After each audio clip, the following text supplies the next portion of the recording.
Cambridge English, IELTS 13, Tests 1 to 4. Published by Cambridge University Press and Uckles, 2018. CD 2. Test 3. You will hear a number of different recordings and you will have to answer questions on what you hear. There will be time for you to read the instructions and questions, and you will have a chance to check your work. All the recordings will be played once only. The test is in 4 sections. At the end of the test, you will be given 10 minutes to transfer your answers to an answer sheet. Now turn to Section 1.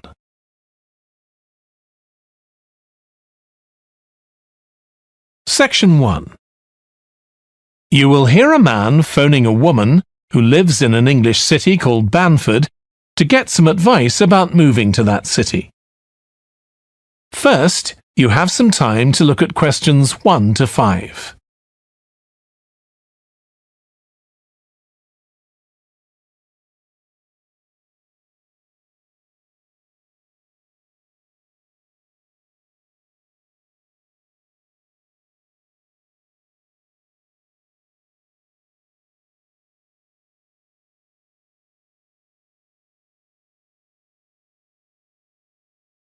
You will see that there is an example that has been done for you.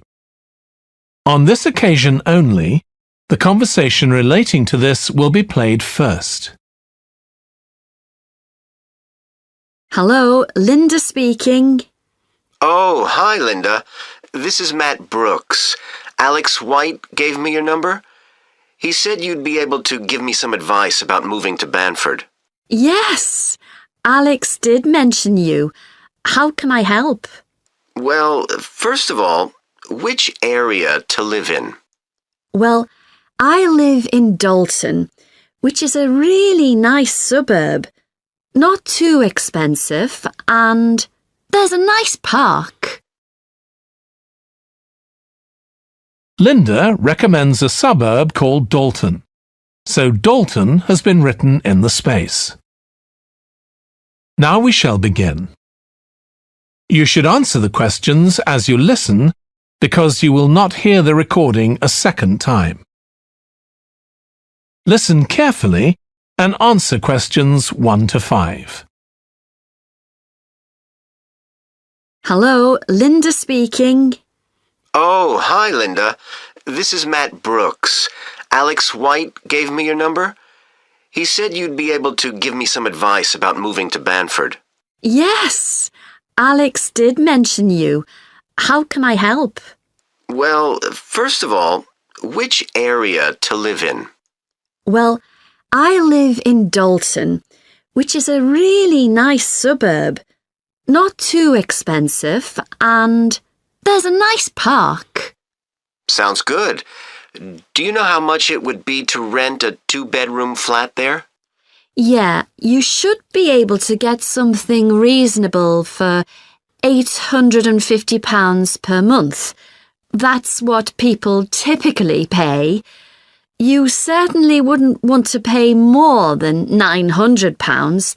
That doesn't include bills or anything. No, that sounds all right.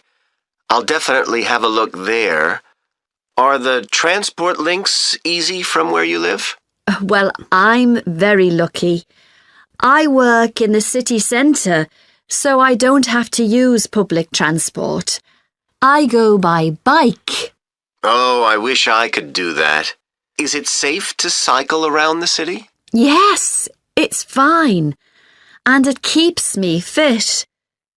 Anyway, driving to work in the city centre would be a nightmare because there's hardly any parking. And the traffic during the rush hour can be bad. I'd be working from home, but I'd have to go to London 1 or 2 days a week. Oh, that's perfect. Getting to London is no problem. There's a fast train every 30 minutes, which only takes 45 minutes. That's good.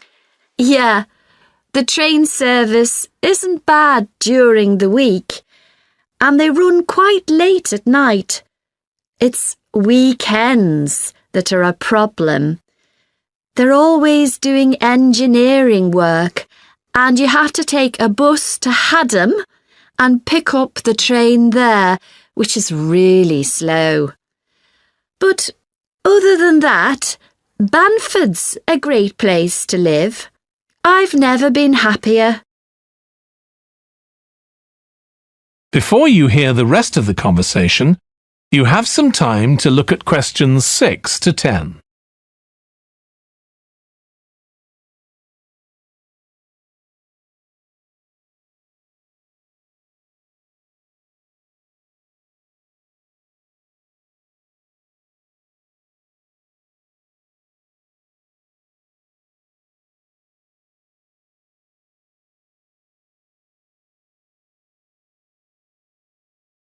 Now listen and answer questions 6 to 10. There are some nice restaurants in the city centre and a brand new cinema, which has only been open a couple of months. There's a good arts centre too. Sounds like Banford's got it all. Yes, we're really lucky. There are lots of really good aspects to living here. The schools are good, and the hospital here is one of the best in the country. Everyone I know who's been there's had a positive experience. Oh, I can give you the name of my dentist too, in Bridge Street, if you're interested. I've been going to him for years, and I've never had any problems. Oh, okay, thanks. I'll find his number and send it to you. Thanks. That would be really helpful. Are you planning to visit Banford soon? Yes, my wife and I are both coming next week. We want to make some appointments with estate agents. I could meet you if you like and show you around. Are you sure? We'd really appreciate that. Either Tuesday or Thursday is good for me, after 5:30. Thursday's preferable. Tuesday, I need to get home before 6 p.m. Okay, great. Let me know which train you're catching, and I'll meet you in the cafe outside. You can't miss it. It's opposite the station and next to the museum. Brilliant. I'll text you next week then. Thanks so much for all the advice. No problem. I'll see you next week. That is the end of section 1. You now have half a minute to check your answers.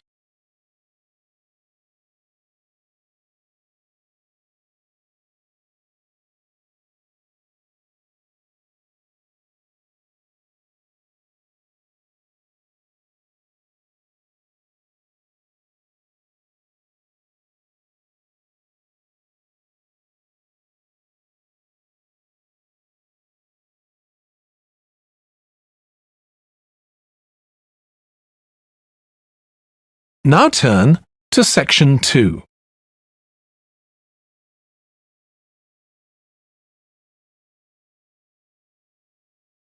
Section 2. You will hear a fitness instructor talking on the radio about different ways of keeping fit. First, you have some time to look at questions 11 to 16.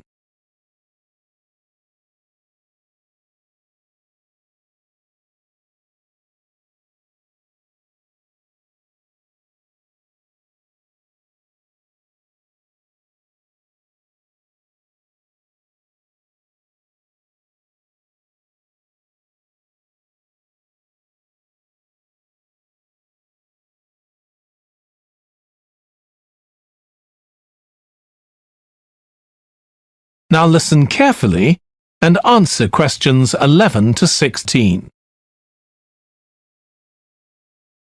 So, if you're one of those people who hasn't found the perfect physical activity yet, here are some things to think about which might help you make the right decision for you. The first question to ask yourself is whether you would enjoy training in a gym. Many people are put off by the idea of having to fit a visit to the gym into their busy day. You often have to go very early or late, as some gyms can get very crowded. But with regular training, you'll see a big difference in a relatively short space of time. Running has become incredibly popular in recent years. That's probably got a lot to do with the fact that it's a very accessible form of exercise. Anyone can run, even if you can only run a few meters to begin with. But make sure you get the right shoes. It's worth investing in a high-quality pair, and they don't come cheap. Another great thing about running is that you can do it at any time of day or night. The only thing that may stop you is snow and ice. Swimming is another really good way to build fitness. What attracts many people is that you can swim in an indoor pool at any time of year. On the other hand, it can be quite boring or solitary. It's hard to chat to people while you're swimming lengths.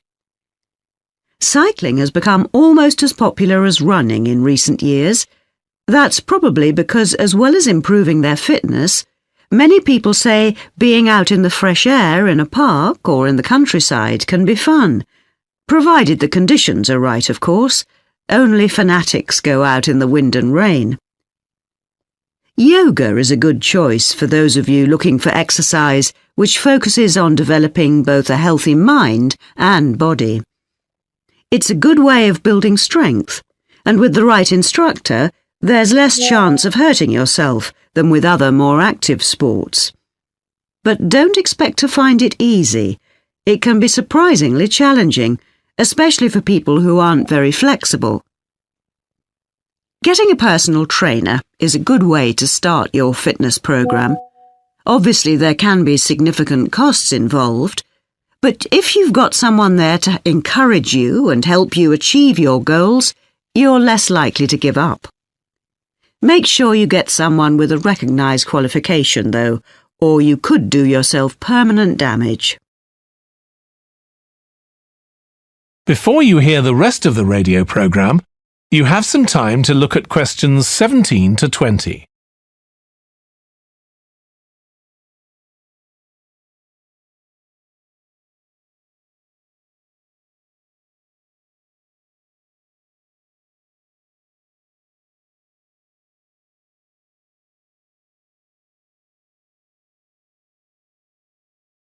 Now listen and answer questions 17 to 20. Whatever you do, don't join a gym unless you're sure you'll make good use of it. So many people waste lots of money by signing up for membership and then hardly ever go. What happens to their good intentions? I don't think people suddenly stop caring about improving their fitness or decide they have more important things to do. I think people lose interest when they don't think they're making enough progress. That's when they give up hope and stop believing they'll ever achieve their goals. Also, what people sometimes don't realise when they start is that it takes a lot of determination and hard work to keep training week after week, and lots of people don't have that kind of commitment. One thing you can do to help yourself is to set manageable goals. Be realistic and don't push yourself too far. Some people advise writing goals down, but I think it's better to have a flexible approach. Give yourself a really nice treat every time you reach one of your goals. And don't get too upset if you experience setbacks. It's a journey. There are bound to be difficulties along the way. That is the end of section 2. You now have half a minute to check your answers.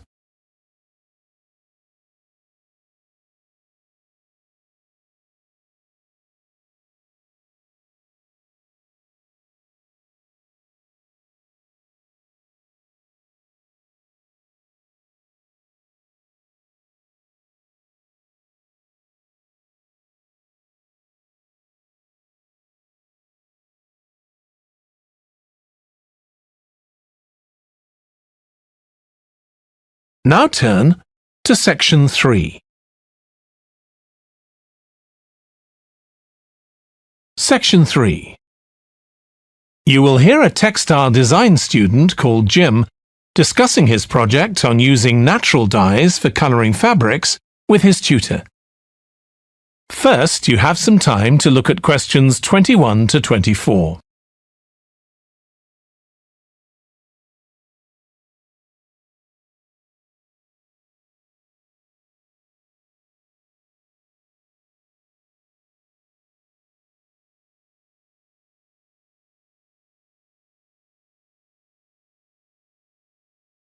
Now listen carefully and answer questions 21 to 24.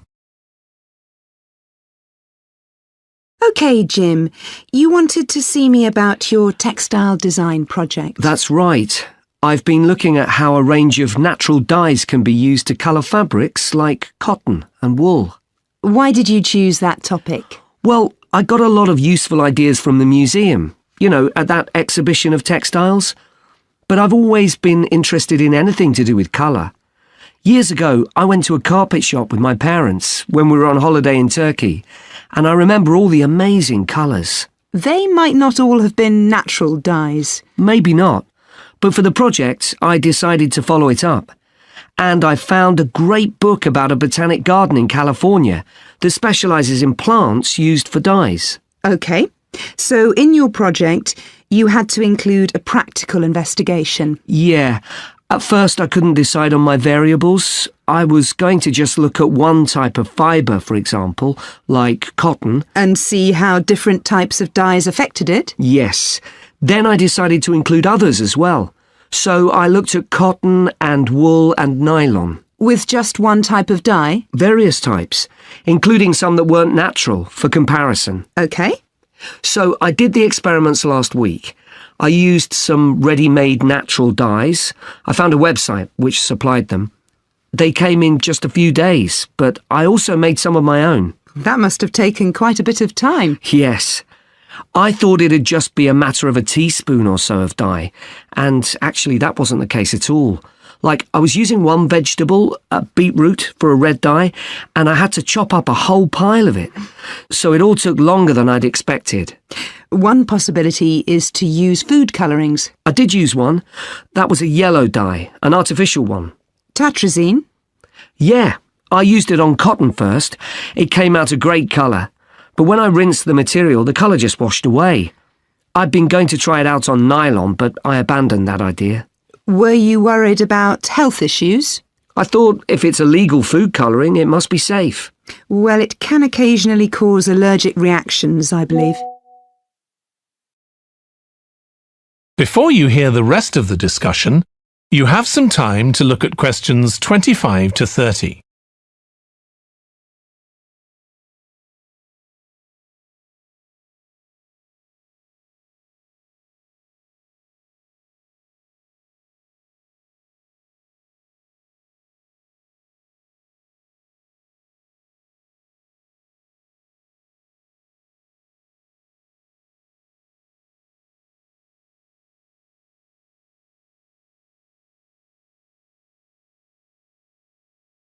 Now listen and answer questions 25 to 30.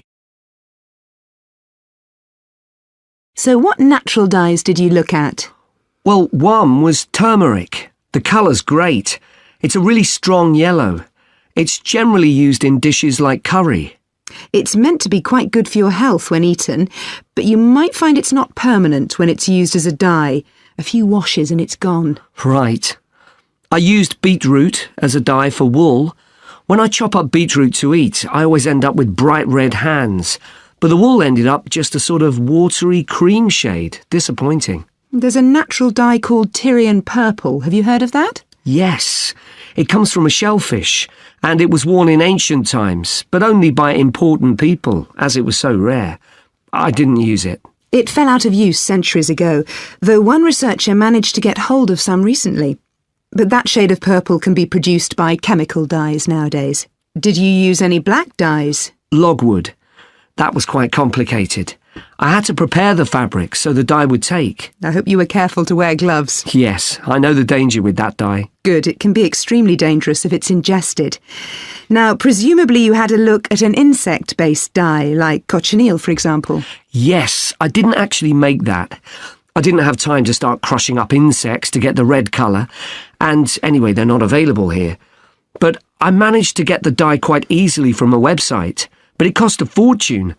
I can see why it's generally just used in cooking and in small quantities. Yes, it's very effective, but that's precisely why it's not used as a dye. I also read about using metal oxide. Apparently you can allow iron to rust while it's in contact with the fabric, and that colours it. Yes, that works well for dyeing cotton. But you have to be careful as the metal can actually affect the fabric, and so you can't expect to get a lot of wear out of fabrics treated in this way. And the colours are quite subtle. Not everyone likes them. Anyway, it looks as if you've done a lot of work. That is the end of section 3. You now have half a minute to check your answers.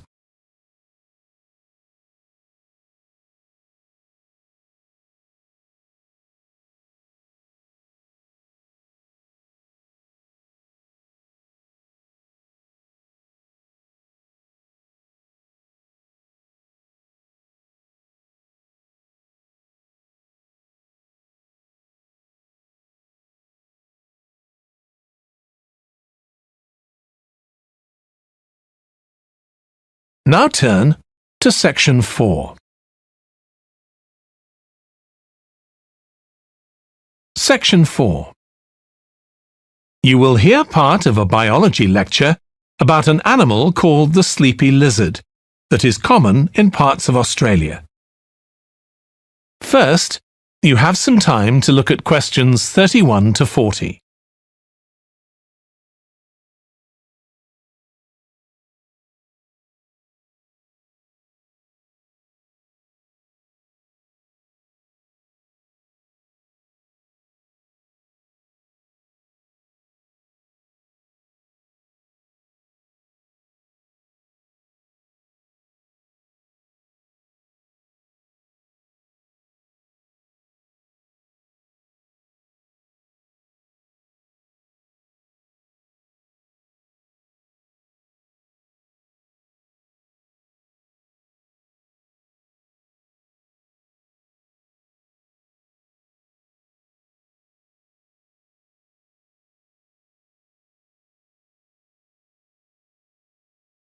Now listen carefully and answer questions 31 to 40.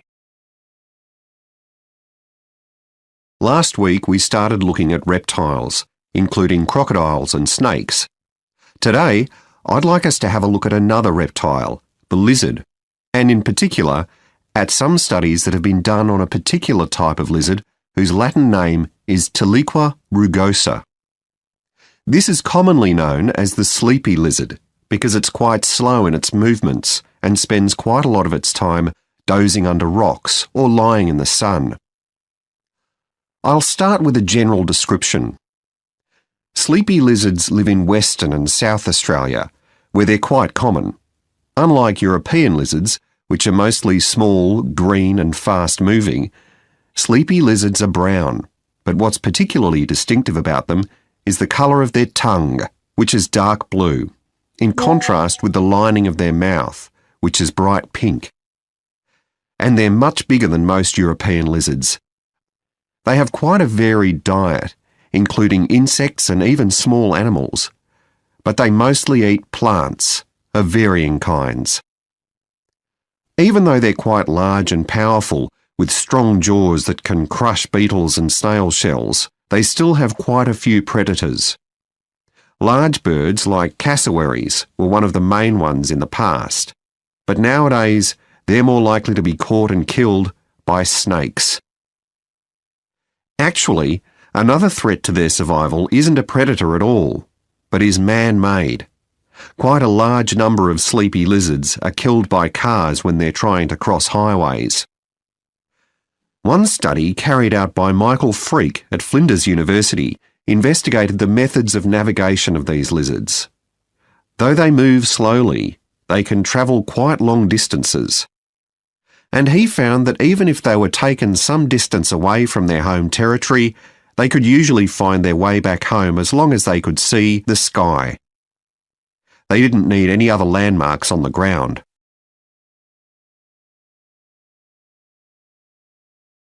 Observations of these lizards in the wild have also revealed that their mating habits are quite unusual.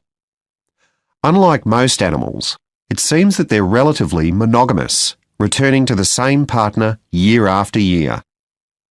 And the male and female also stay together for a long time, both before and after the birth of their young. It's quite interesting to think about the possible reasons for this. It could be that it's to do with protecting their young. You'd expect them to have a much better chance of survival if they have both parents around.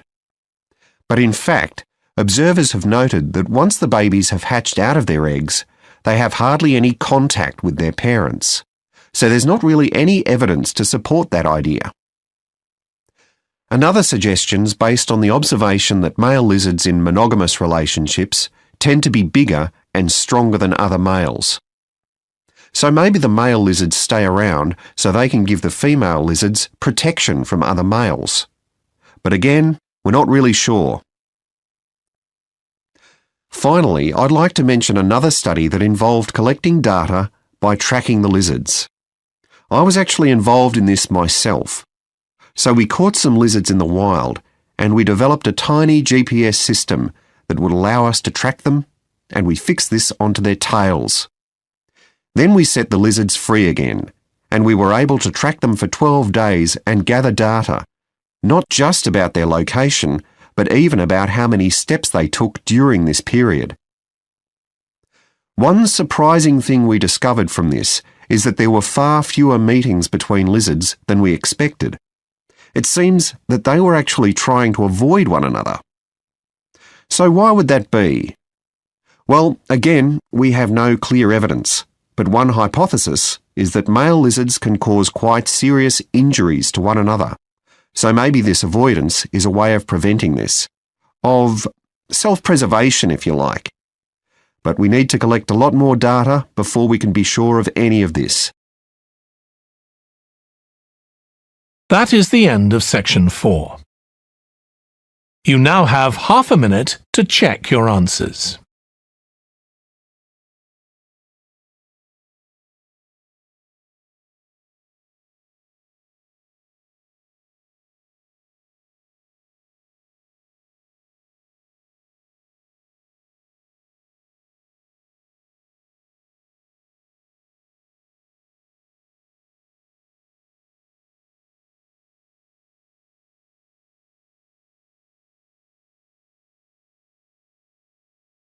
That is the end of the listening test. In the IELTS test, you would now have 10 minutes to transfer your answers to the answer sheet.